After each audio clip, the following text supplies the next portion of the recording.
Your next trip to a yard sale could be your worst nightmare. Forget the mundane, this isn't just a shopping spree.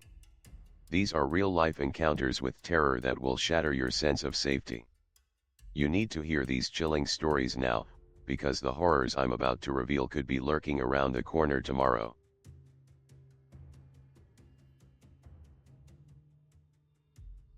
Alice had always been the kind of woman who preferred the quiet. Her life in New York City had become a constant hustle, filled with work, deadlines, and the hum of the city that never seemed to stop. But after the breakup, the long nights of tearful reflection, and the weight of the memories that haunted her every step, Alice realized she needed a change. She needed to get away. So, she packed her bags and decided to start fresh in Savannah. The drive to Savannah was long and lonely, but the moment Alice stepped foot in her new town, she felt a small spark of hope. The air was warm, the streets lined with trees and Spanish moss, and the soft sound of wind through the leaves was the first calming thing she'd heard in months. Alice was ready for this new chapter. She'd found a small, old house on the outskirts of town, perfect for her.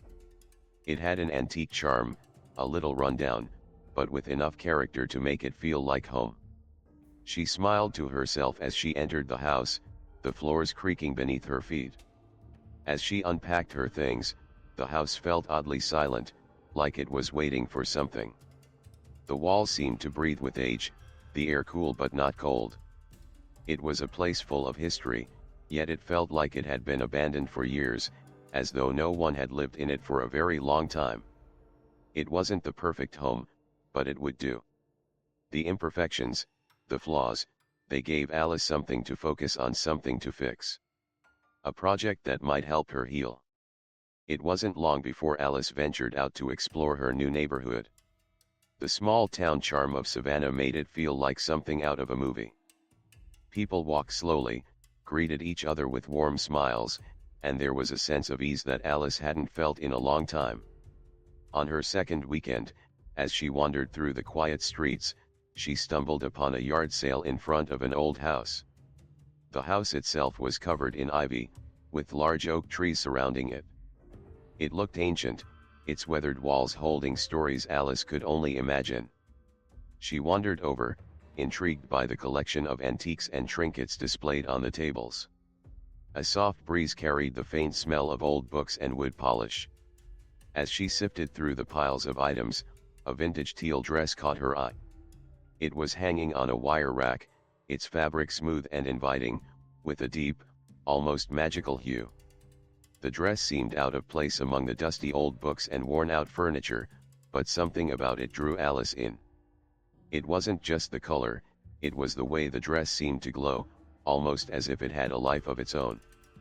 Margaret, the woman running the yard sale, watched Alice from behind a table filled with old knickknacks. Alice picked up the dress, feeling its softness between her fingers. She ran a hand along its hem, marveling at its delicate craftsmanship. The fabric felt so soft, almost impossibly so, as if it had been preserved by time itself. It was a strange feeling, but one Alice couldn't shake. The older woman's voice interrupted her thoughts. "If it fits, just take it," Margaret said, her voice low and almost hushed, as if there was something more to the offer. Alice glanced up, confused, and Margaret smiled cryptically. There was something about her smile that made Alice uneasy, but she couldn't explain why. After a brief pause, Alice decided to buy the dress. It was too beautiful to pass up. She paid through Venmo, and Margaret handed her the dress without another word. As Alice walked away, she felt the weight of Margaret's gaze on her, as though the woman were watching her every step. When Alice returned to her new home, the dress felt strangely out of place, even though it was now hanging in her closet. She placed it carefully on the door of her bedroom, but the moment she stepped back, she felt a cold shiver run down her spine. The house, which had been so quiet before, now felt like it was holding its breath. Alice brushed it off as nerves, but she couldn't deny the strange sensation that crept up her back. Later that night, Alice lay awake in bed, unable to shake the feeling that something was wrong. The house was silent, yet the silence felt suffocating. As she turned over in bed, her eyes caught sight of something in the dark. The dress.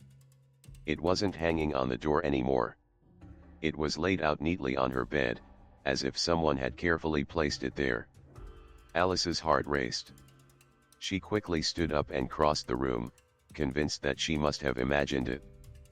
But the dress was unmistakably on the bed, perfectly smooth, the fabric still holding that strange glow. It was almost as if it had been waiting for her. She stood there for a long moment, staring at it, her thoughts racing. How could it have moved? Was she losing her mind? The next few days felt like a blur. Alice went about her routine, but the sense of unease never left her. She avoided the dress as much as possible, but it was always there, lingering in the back of her mind. And then, late one night, there was a knock on her door. Alice opened it cautiously, unsure of what to expect. Standing on her doorstep was Margaret. Her face was pale, and her eyes were wide with an intensity that made Alice feel uneasy. "Give it back," Margaret demanded, her voice sharp and almost frantic. "It belongs to him." Alice blinked, confused. "What are you talking about?" she asked. But Margaret didn't answer. Instead, she turned and left, disappearing into the night without another word.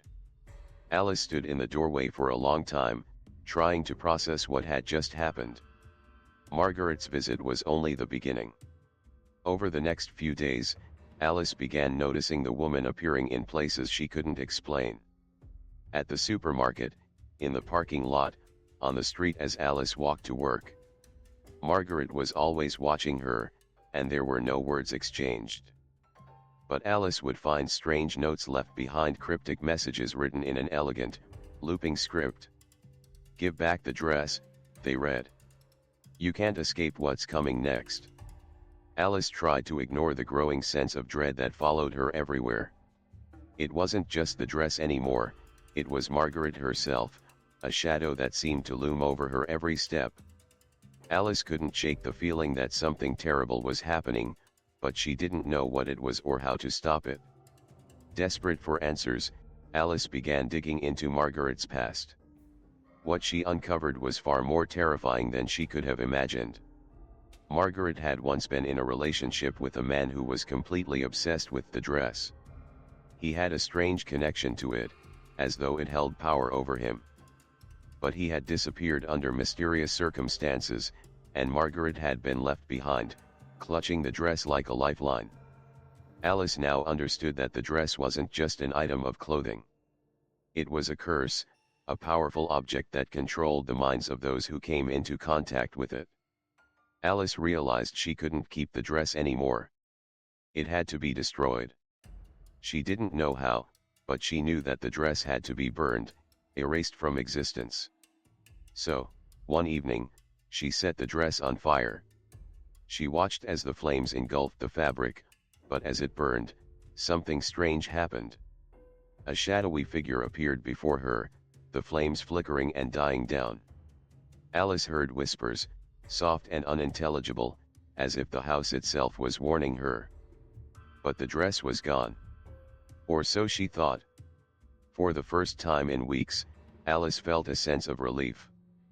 But that night, as she lay in bed, she felt something still there, something lingering in the air, watching her from the shadows. The house was quiet, but the silence felt different now. It was heavier. She had destroyed the dress, but it seemed like the curse had not ended. It was still there, lurking just out of reach, waiting for her to make a mistake. Alice wasn't sure if she had done the right thing. And as the nights grew longer, she realized that there would be no escaping the darkness that had been awakened. The dress may have burned, but its grip on her soul would never truly fade. And in the stillness of her home, Alice knew that the nightmare was far from over.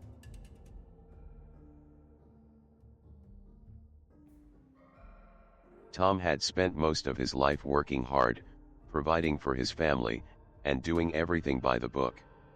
Now, At 55, he had retired from his long career as a high school teacher and was finally enjoying the slower pace of life. His house, tucked away in a quiet suburban neighborhood, was his sanctuary. But with all the free time, there was something Tom didn't expect: the overwhelming clutter in his garage. Over the years, Tom had accumulated all sorts of items: old furniture, tools, books, and trinkets that no longer had a place in his home. Some of them carried sentimental value, others were just random things that had somehow found their way into his life.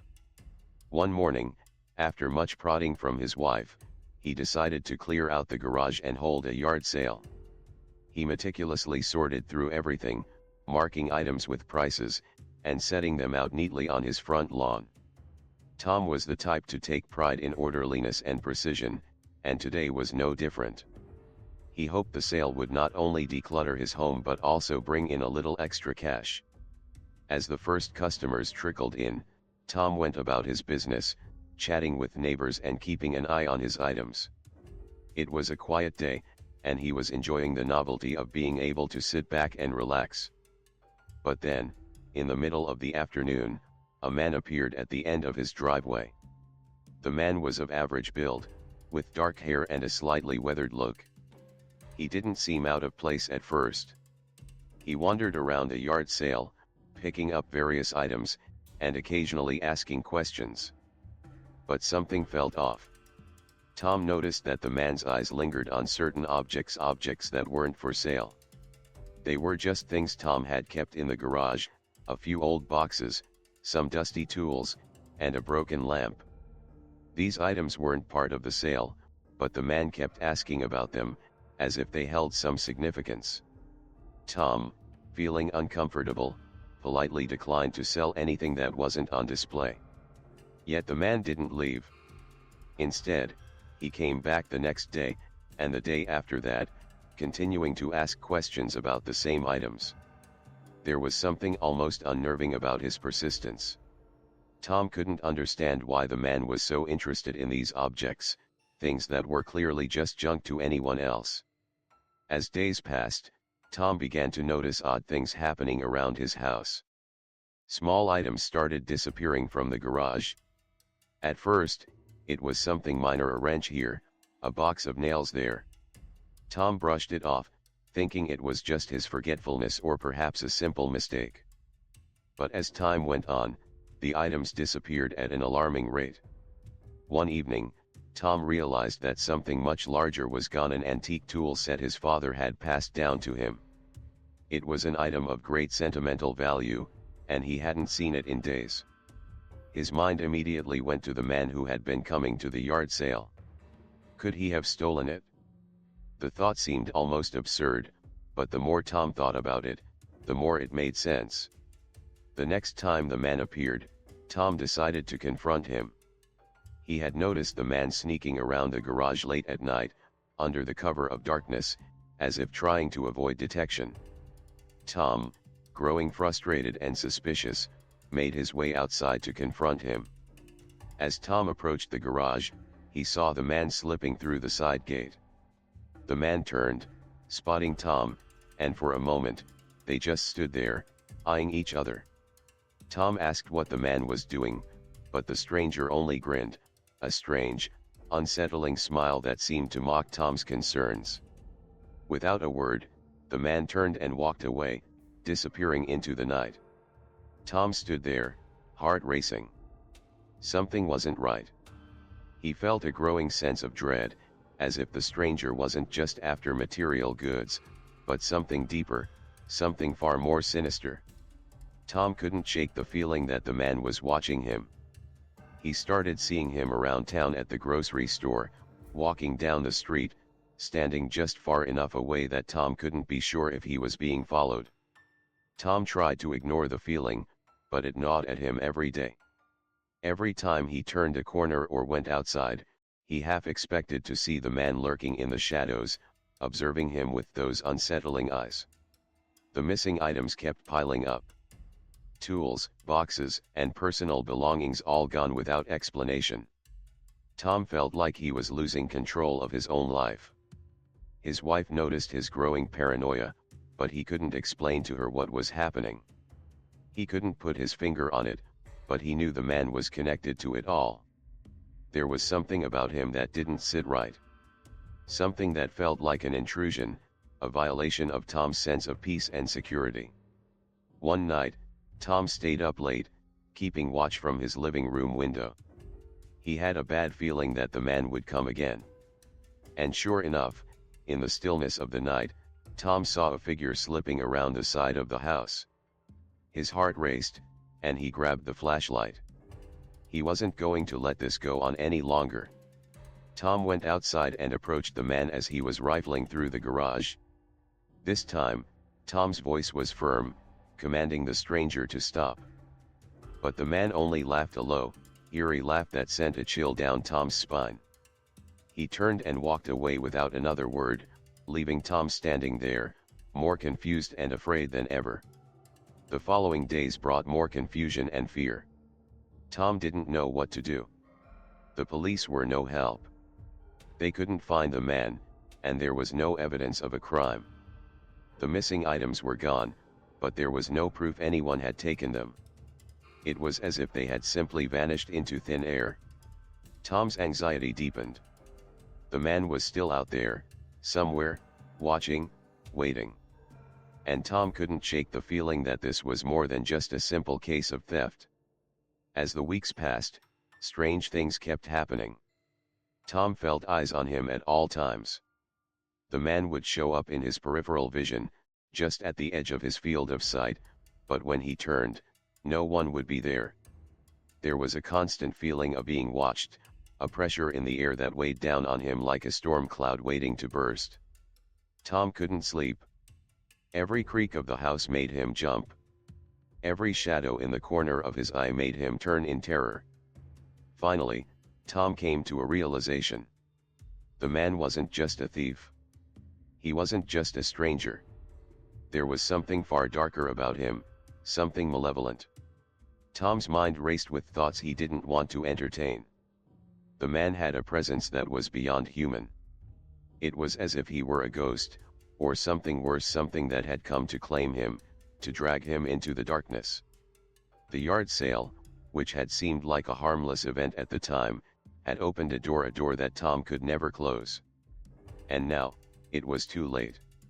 The man had left his mark, and Tom was trapped in a nightmare that he couldn't escape. The once peaceful suburban life Tom had enjoyed was gone, replaced by an ever-growing terror that crept into every corner of his existence. There was no turning back.